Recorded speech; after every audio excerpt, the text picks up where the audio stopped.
Wang at Deer Park Hermitage. Empty mountain, no one in sight. Yet an echo of voices. Rays of sunset pierce deep forest, again lighting blue-green mosses. So we move on into a new section of this book. This is the first of two sections dedicated to quatrains. This section is the 5-word or pentasyllabic quatrain. The next section is the 7-word or heptasyllabic quatrain. Now the quatrain, jueju or jueju, is one of the two great new forms of regulated verse that appeared during the Tang dynasty. We've been working in the last few weeks or months with Liu Xi, and you will remember that a Liu Xi has 8 lines. Those 8 lines are, they have very strict metrical requirements like tonal patterns, a rhyme scheme, and parallelism, especially in the 2 middle couplets, the second and the third couplet. Now, the jueju is a similar form, but much briefer, as it's only 4 lines of 5 and 7 characters each. And generally, the jueju follows the same or very similar rigid rules of tonal pattern and rhyme scheme. The only difference being that the jueju does not require verbal parallelism. It's not absolutely necessary as it is in the Liu Xi. Now, this is a Tang art form, and it flourished relatively late in 7th century, 8th century, depending on the pentasyllabic or heptasyllabic quatrain. And in this first video, after having read Wang Wei's poem, we're going to basically explain a little bit about this medium, and then we will talk a little bit about different translations of this poem. This is Wang Wei's, arguably his most famous poem. It's possibly even the most famous quatrain of the whole Tang poetry. There is a whole book, which I will refer to, called 19 Ways of Looking at Wang Wei, which consists of precisely different translations, 19 in the first edition, but more later, different translations of this very poem. So as I said, we're going to divide the commentary on this poem into two videos. The first one explaining jueju and these different and giving a taste of these different translations. In the second one, we will go into strictly this version and my interpretation. So as I was saying, jueju, like the Liu Xi, typical high Tang poetry medium. A Tang poet had a very versatile repertoire of forms with which to engage. So depending on what he would like to express, he would probably choose one or the other, and also depending on temperament and on artistic preferences. Evidently, both the Liu Xi and the jueju are very classical, very rigid forms, very ornamental, and generally quite brief, which means they are particularly good at for those writers who are very, I'd say, very classical, who have a very good mastery or a total mastery of the language and of the tradition. And in the best of its exponents like Du Fu, this sort of new type of very classicist, very regulated poetry hides away in part its enormous constraints through the genial craftsmanship of its authors. In less skilled writers, the artificiality of the genre is evident. So as I said, a Tang poet would probably choose different genres. So if one wanted to be or to compose a poem that was a bit more longer, more narrative, one would probably choose the old style verse, the gushi, which had no limits on the number of lines. And that's also a good type of format for balladry, if you want to write ballad-style poems, or poems with an archaizing flavor already in the form, but also a freer format, which was, for example, favored by Li Bai in most of his poetry. If you, for example, wanted to make a descriptive landscape poem, the best format would probably have been the Fu, which was still an art form. This is generally translated as rhyme prose or prosymmetric poem, which is a genre that had flourished many centuries before during the Han Dynasty, but was still being cultivated during the Tang, and which consisted in, very long enumerations and descriptions, and with a certain metrical flexibility. If I were to compare the new forms with something, I would compare them with jewelry. So you can imagine that the liu shi is like an ornamented necklace, and the jueju, which is much briefer, would be a ring or an armband. Its brevity forces the writer, to really, really encapsulate what is generally, in most of these poems, a lyrical scene, a lyrical moment, or a beautiful landscape site in very few words. And so this type of poetry that must be very polished, very brief, very suggestive, very, very, how could I say it, very witty, connects with other forms that we're probably more acquainted with in the West. So, for example, the epigrammatic, Hellenistic and Roman poetry is of this sort of type, and it's a bit briefer even than, depending on the cases, than the jueju. There's also the classical Japanese tradition, waka, and later from the 15th, 16th century onward, haikai, which is also like this, very brief. It reminds one more of jueju than it does of other classical Chinese genres. So, a few more things to say about this genre. First, about its origins. Critics here are divided. Some of them consider that the origin of the jueju is a breaking up of the liu shi, which makes sense. Remember, the liu shi was 8 lines, and generally the first 2 couplets and the second 2 couplets form 2 separate units thematically and then from other points of view. So one of the views, and in fact translates jueju or connects jueju with the term jieju, which meant something like cut off lines. And the idea is that, you get to this poetic form by just cutting into 2 a liu shi.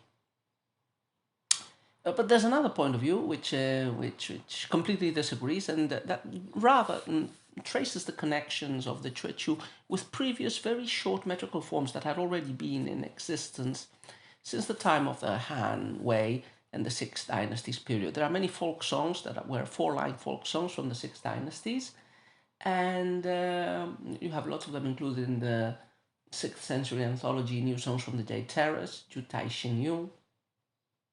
So quatrains weren't something new. They were pretty consolidated, if not with the same metrical constraints of the jueju of the Tang era. Now, as we said before, because of the brevity, a poet that is writing a jueju has to work not only within the strictures imposed by the prosodic requirements of the modern style, he is also forced by the form's brevity to pack the maximum amount of meaning into a very small space of 20 or 28 characters. And this is difficult, and the space is limited. Some critics generally comment that, commenting on good properties that a jueju should have, so comment that it should be fluid and coherent. It should move effortlessly from an introduction, probably in the first line, to a reinforcement of the theme, probably in the second line, then a turn or a transition, probably in the third line, which is the most important line of all. It should be a line that is capable of sweeping what went before and lead it finally to a climatic conclusion, which should be the 4th line. So this is the idea of how a good jueju should be organized. And of course, because of its brevity, it really has to put the focus on verbal economy, saying the most in the least obtrusive manner. So typical things that are valued in a poem like this is, instead of clarity, we should strive for nuance, for implicit meaning, and the art of suggestion. Now, all of these things are already, as we've seen in many poems before, pretty characteristic of the whole of classical Chinese poetry. But you could say that they become intensified or elevated to the nth sphere in the case of the quatrain. And I imagine even more so in the pentasyllabic quatrain, which has even less space than the heptasyllabic quatrain. Okay, so after having said these generalities, let's move a little bit more into this anthology. Now, this anthology has a section on 5-word quatrains, which is pretty big, which we will be working with through the following months. Then it has a short section on 5-word quatrain juefu, which again is a genre that I haven't heard of before. And then have 7-word quatrains, and that's also quite a big and extensive section. Finishes with a 7-word quatrain juefu section as well. So in this block, 5-word quatrains, the most well-represented poet is Wang with 5. So he was considered probably a master of this genre. And he's followed with 3 poems by Liu Changqing. Both poems we've already encountered before. So, Wang Wei at Deer Park Hermitage. One thing we could start with, and Wang Wei in this poem is going to represent quintessentially all those characteristics we've just mentioned before: landscape, description of a lyrical mood, nuance, implicit meaning, suggestion. All that is going to be present in this poem. So we can start, for example, with a transliteration of the poem and a translation of it character by character. So the poem goes like this. Those of you who know any classical or modern Chinese must excuse my pronunciation. I have no idea of how to pronounce the tones in a Wei Jill's transliteration or in a Pinyin transliteration of Chinese. So bear with me. Lu Zhai, Kong Shan Bu Yan Ren, Dan Wen Ren Yu Xiang, Fang Jing Ru Shen Lin, Fu Zhao Qing Tai Shang. So character by character, this would be, so the first line would be empty, mountain or hill, not to see. Second line, but to hear people, person, conversation, words to echo. Line 3, to return, brightness, shadows, to enter deep. Line 4, to return again, to shine or to reflect, green or blue or black, moss or lichen. So the poem, so we will talk more about the background, the subject matter of the poem in the next video. Let's now just list and just mention a few of the translations this poem has experienced. So this one, first one, 1919, W.J.B. Fletcher, The Form of the Deer. Now these first translations will be, this one, for example, I think is very 19th century, very Victorian in its form, in its attempt at rhyming and in other aspects. So, The Form of the Deer. So lone seem the hills, there is no one in sight there. But whence is the echo of voices I hear? The rays of the sunset pierce slanting the forest, and in their reflection green mosses appear. Okay, and another one, a little bit more recent, 1929, Witter, Binner, and Jiang Kanghu, from the book The Jade Mountain, which I think is a translation of the 300 Town poems. Deer Park Hermitage. There seems to be no one on the empty mountain, and yet I think I hear a voice, where sunlight, entering a grove, shines back to me from the green moss. So this is a pretty famous translation, very exotic, I think, and with this Fu Manchu, the mysterious and unknowable and synesthetic East. Another translation, 1944, Soam Jennings, from his book Further Poems of the Tang Dynasty. The Deer Park. An empty hill and no one in sight. But I hear the echo of voices. The slanting sun at evening penetrates the deep woods and shines, reflected, on the blue lichens. Okay, so let's move a few years further on. This is from 1958, from a book dedicated exclusively to Wang Wei's poems by Chang Jing Nan and Lewis C. Walmsley. Dear Forest Hermitage. Through the deep wood, the slanting sunlight casts motley patterns on the jade-green mosses. No glimpse of man in this lonely mountain, yet faint voices drift on the air. 1960, Michael Bullock, C.J. Chen, The Deer Enclosure. On the lonely mountain, I meet no one. I hear only the echo of human voices. At an angle, the sun's rays enter the depths of the wood and shine upon the green moss. 1962, James J.Y. Liu from his study, The Art of Chinese Poetry. On the empty mountains, no one can be seen, but human voices are heard to resound. The reflected sunlight pierces the deep forest and falls again upon the mossy ground. Another version, 1970, Kenneth Rexroth from Love and the Turning Year. Deep in the mountain wilderness. Deep in the mountain wilderness, where nobody ever comes, only once in a great while, something like the sound of a far-off voice.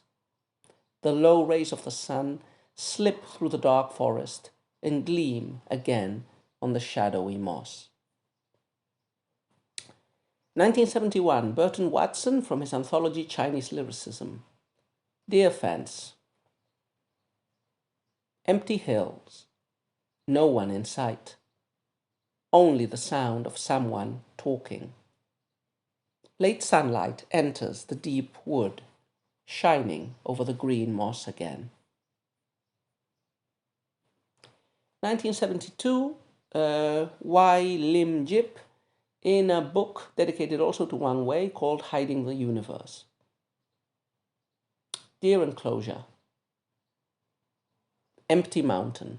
No man is seen, but voices of men are heard. Sun's reflection reaches into the woods and shines upon the green moss. 1973, J.W. Robinson, he published a translation of poems of Wang Wei, and this one goes like this. Deer Park. Hills empty, no one to be seen.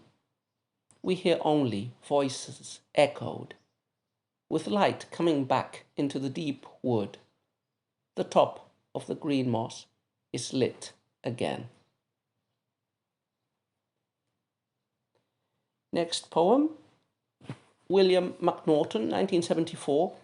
He keeps the original title, Li Chai. In empty mountains no one can be seen, but here might echoing voices cross. Reflecting rays, entering the deep wood, glitter again on the dark green moss. 1977, H.C. Chang, The Deer Park.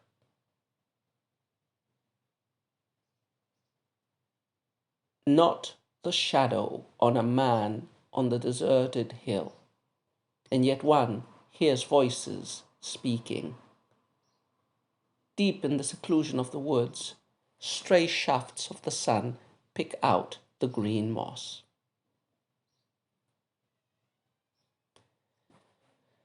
1978, Gary Snyder, and this was the poem that concluded the anthology I was talking about before. Empty mountains, no one to be seen, yet here, human sounds and echoes. Returning sunlight enters the dark woods, again shining on the green moss above. So with this we will conclude for today. In our next session we will show a few more versions, some of the more recent ones, and we will go on into our own rereading of the poem and into one possible interpretation among others.